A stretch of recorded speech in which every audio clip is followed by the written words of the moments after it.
Hey YouTube, welcome back to my channel. This is Canadian Retro.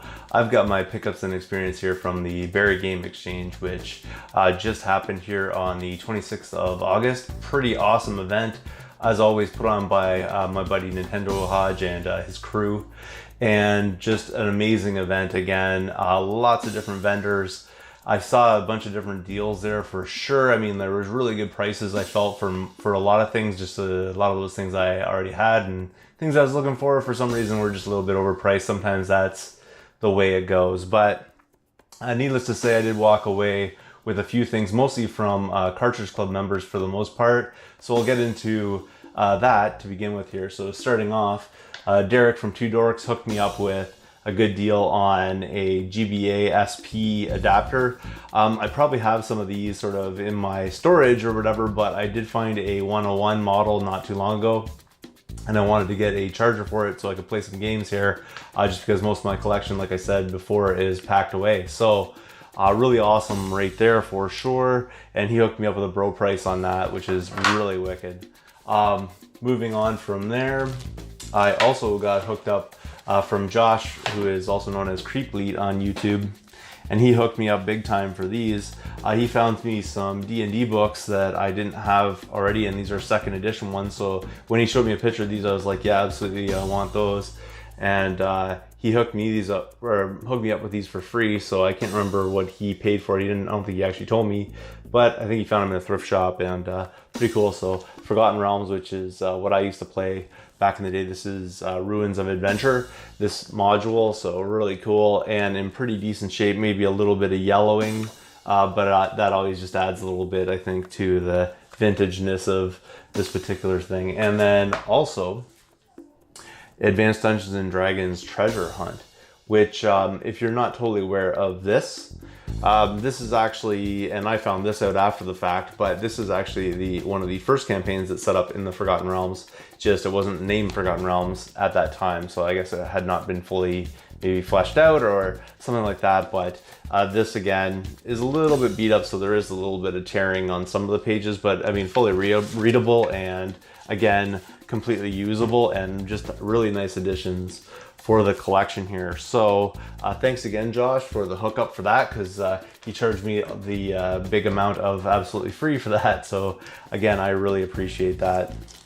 Moving on to a little bit more D&D stuff, I actually picked up a character that I thought somewhat modeled the character that I'm going to be playing when MC Murr and I sort of get together and figure out how to play this game online, our second edition Dungeons and Dragons. But when I saw this figurine, this guy had a table with just like tons of different figurines. When I saw this figurine, I was just like, that looks pretty much spot on, or exactly what I envision when I think of my character, who's going to be a elf mage. I don't know if that's going to show up very well there under the focusing, but pretty cool model, and it's pre-painted and everything like that. And I got that for $5, which is a really killer deal, I think, because I checked that one out online and it seems to go for like 20 or so, which is kind of surprising.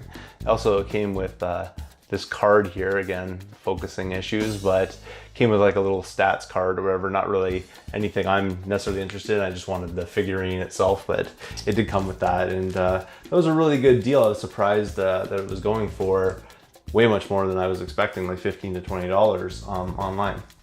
So that's pretty cool. Before I get into the one game I actually picked up, this is something that I wanted to do like a little bit of a shout out for here. This is for Chad's Game Room. This is a new game store that's just opened up, and I haven't been there yet, but I know Chad from sort of way back, just going to these conventions. He's always had a booth, always there selling and that kind of thing. And he finally set himself up a store, which is in Bowmanville. I'm just going to read it off the card here, though. It's at 26 King Street West in Bowmanville. So that's just on the other side of Toronto from where I'm at, but pretty cool right there. And there's the card and all the information, and I'll put all that information below because I think that's probably not focusing yet again, but there you go right there.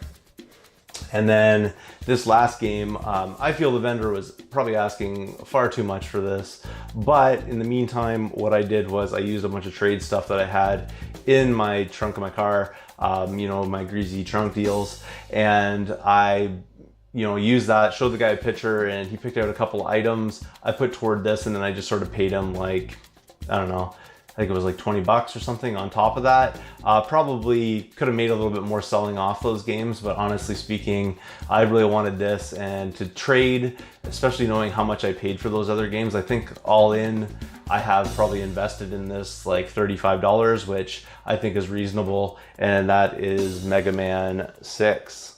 So pretty cool right there. I didn't have this in the collection. It does have a little bit of wear right there, but I glued that back down, like the label is coming up a little bit. It's not perfect still, but it'll do. And adding that to the Mega Man collection, pretty pumped about that. At this point, I'm just missing 1 and 5. So really psyched about that. Nice to add another NES title to the collection.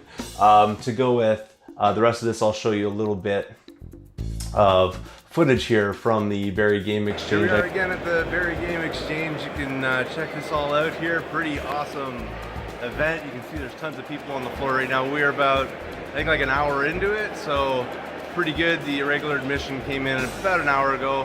At 11 o'clock, it was the VIP kind of thing. You pay 10 bucks. You could get in early and get all those like super early deals kind of thing.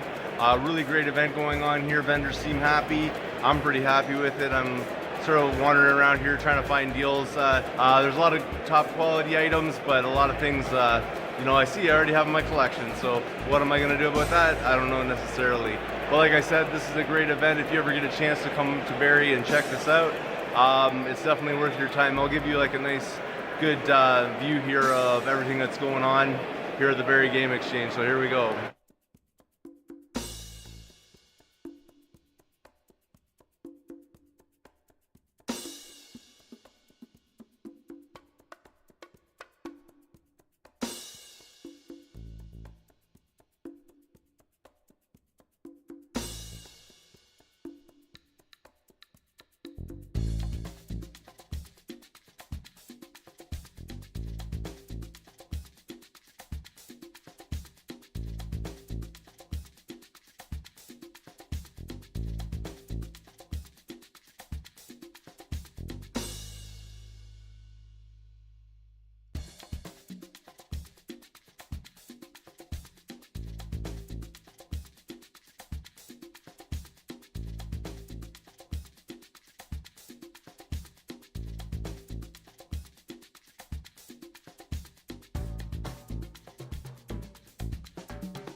All right, so that's some footage from the Barrie Game Exchange. Hope you enjoyed that. I really had a great time. I'd like to thank Hodgie again for setting up a wonderful event there. I'm gonna put links down below just so you guys can keep updated on when the Barrie Game Exchange is, because it's happening twice a year here, and it's the biggest one in Ontario as far as game swaps goes, to my knowledge. So that's everything I got for you this time around. Thanks again for watching. If you haven't subscribed yet, please do. Feel free to thumbs up this video, comment down below, and I'll see you all later.